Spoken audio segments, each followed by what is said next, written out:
Ep1, Ep2, Ep3, Ep4, Ep5. Sometimes you do everything right, and it's still not enough.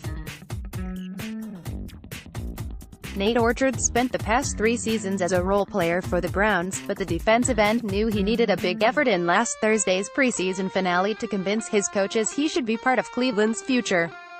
When he made a beautifully timed leaping interception and 64-yard return for a touchdown against the Lions, it was exactly the type of play that can move a guy from the bubble to the 53-man roster. It wasn't enough for Orchard, who was released less than 24 hours later.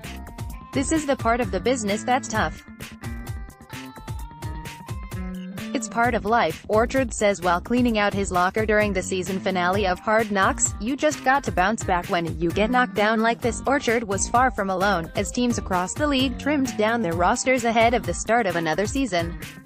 There are myriad reasons why Hard Knocks remains one of the best shows on television. Its ability to show us the human side of cutdown weekend is near the top.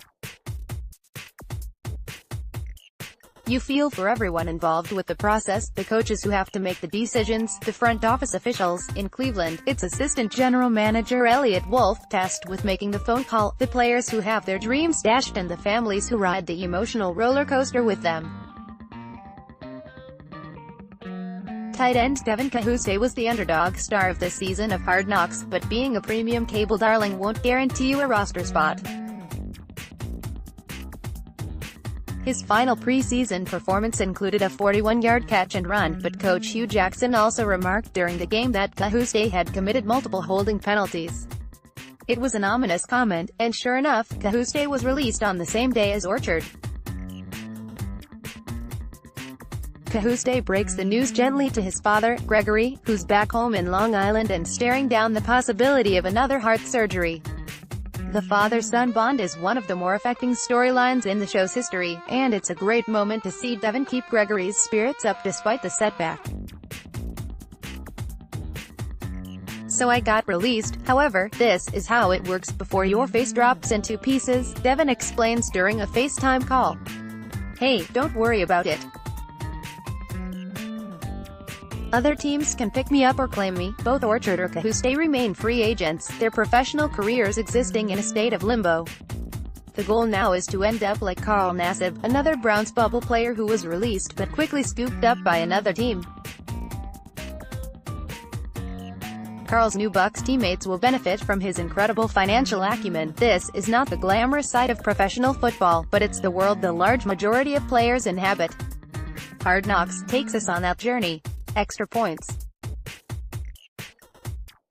Hugh Jackson had an eventful Hard Knocks season, didn't he?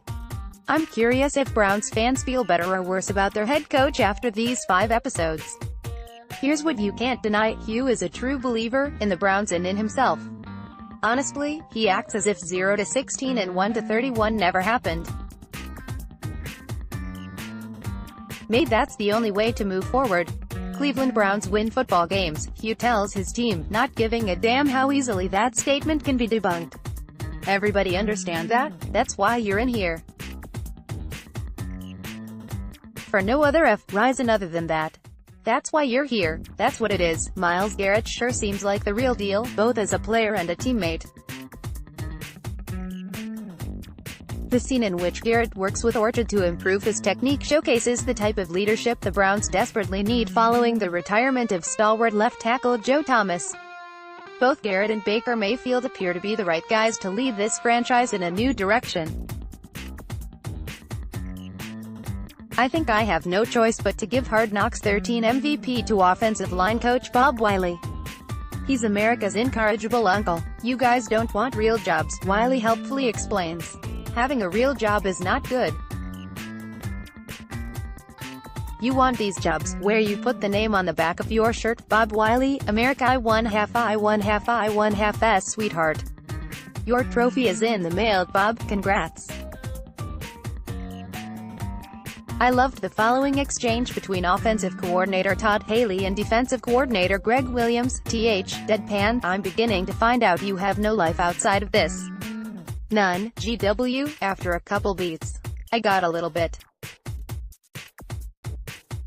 I go see my granddaughter every once in a while." Speaking of salty old Greg Williams, this was his second Hard Knocks star turn in 3 years.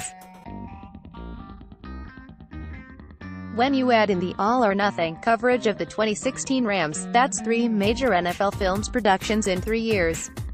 That's a lot of Greg Williams, or, as I know him, real-life Bud Kilmer. At this point, I just assume Williams will find a way to appear on every Hard Knocks from now until the end of time. Fittingly, Williams delivered the final words of the season. They were, ahem, on brand. He's expecting you to have your nuts right there. Put your testicles in the seat gap. That man sees his granddaughter every once in a while. And with that, we reach the conclusion of another year of Hard Knocks coverage on NFL.com. It was a good season, guys. Check out my most recent mailbag column to see where I slotted the Browns in my all-time Hard Knocks season's power rankings. If you're interested in a stroll down Hard Knocks memory lane, you can access my complete recap archive here. Finally, below you'll find the complete Hard Knocks 13 soundtrack. Till next year, follow Dan Hansis on Twitter at Dan Hansis. For more from Hansis, listen to the Around the NFL podcast 3 times a week.